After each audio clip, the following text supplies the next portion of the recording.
The history of RCCG House of Prayer, Minnesota. RCCG House of Prayer is one of the parishes of the Redeemed Christian Church of God worldwide. It began as a vision from God. In 2011, Pastor Olusegun Joe Daramalo was driving along Highway 100 in Minnesota, where he heard a voice say, "My house should be called a house of prayer." Being in a residential area, he looked around and no one could have spoken. This message stuck with Pastor Daramalo, though at the time he continued serving at RCCG Strong Tower Parish in Minneapolis, where he had been a member for 11 years. It was not Pastor Daramalo's intention to start a new church then.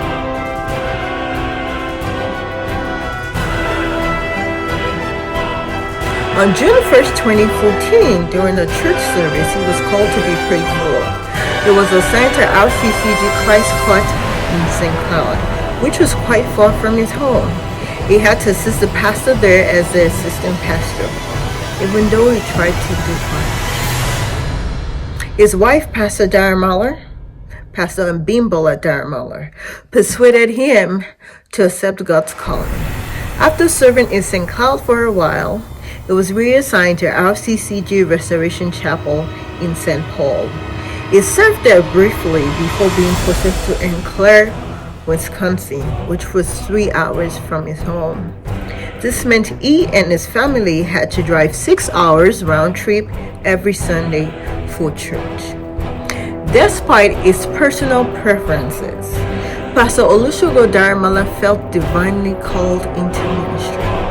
After serving in Wisconsin, he returned to RCCG Restoration Chapel in St. Paul.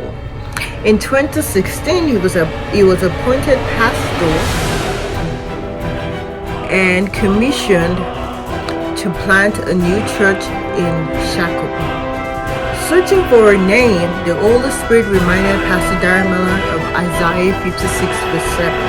"My house shall be called a house of prayer." Although he considered the prayer house, his wife and the Holy Spirit made it clear that God had chosen the house of prayer.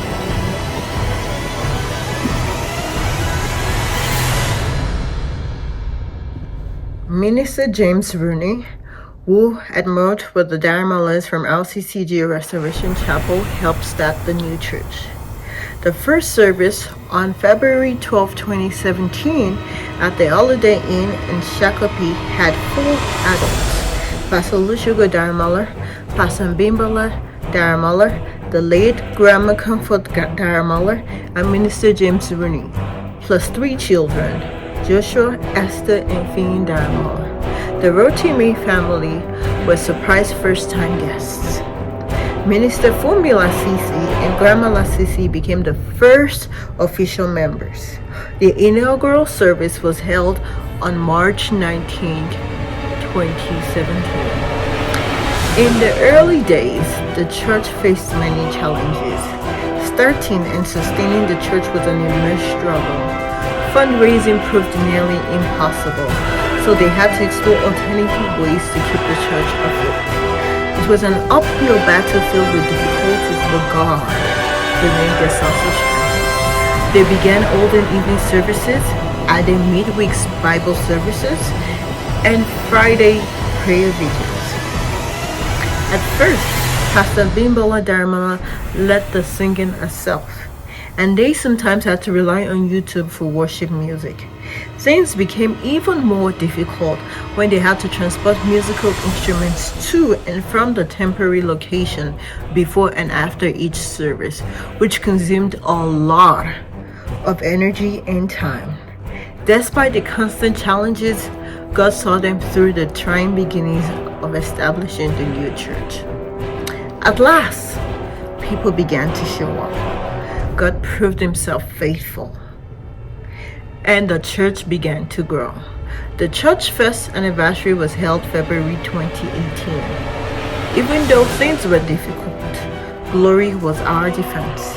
The church outgrew the Holiday Inn, which was the first location. In 2019, we moved to a new location where we were able to share the space with the home church. And yet again, in 2020, we moved from the second location to a new location in Pearl Lake. The RCCG Alpha Prayer in Bloomington, Minnesota has accomplished much in 7 years of existence. We have graduated students from our School of Discipleship and Bible School. God has brought us from small beginnings to this place which we believe is our Hebron. Though we started as a small church, we have grown into a thriving congregation with pastors, deacons, ministers, teachers, trustees, workers, covenant partners, elders, children, and an outreach team. We look forward to the future and are thrilled by what God has done and will continue to do through us. Our mission remains to raise ordinary people into extraordinary people for God. We are thankful for the help God has provided, but could not have accomplished all of this without each and every one of you as well. Thank you for being a part of our story. We appreciate Pastor Dosumu, the MN1 pastors, our pastoral team, the Board of Trustees, ministers, College of Ministers, department heads, workers, fighters, covenant partners, members, volunteers, friends, families, and all well-wishers. Special thanks to my wife and children for your support. To our covenant children, you are the best and we love you. Stay blessed.